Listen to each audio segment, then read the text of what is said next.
Takdang talakayin sa Baguio City ang pag-adapt ng sektor ng agrikultura sa climate change at aquaculture sa idaraos 9th International Farm Tourism Conference. Yan ang ulat ni Christine Bornolia sa Baway ng PTV Cordillera.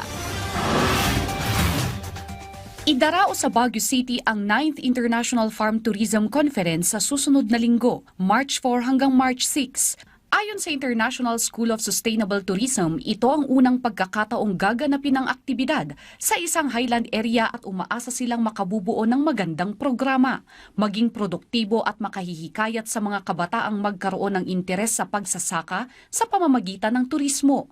Tatalakayin sa conference ang adaptation ng agriculture sector sa climate change at aquaculture na kabibilangan ng product-focused discussion ng mga speaker. So we're not really, using two different areas, to develop farm tourism.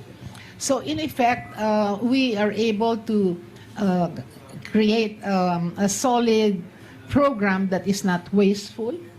And secondly, we're looking at making sure that people will go back to the simple life of going back to the farms. Pangunahing layunin nito na tipunin ng mga eksperto para ipakita ang kanilang best practices sa farm tourism. Dahil dito inaasahang dadalo sa programa ang mga nagmamay-ari, nagsusulong, mga nagtuturo, mag-aaral, researchers, landowners at stakeholders sa buong bansa at Southeast Asian countries, gayon din ang India. Samantala, tiwala naman ng Department of Tourism na maraming matututunan ng mga makikibahagi sa farm tourism at magsisilbi ito bilang susi para maisulong ang farming sa mga kabataan.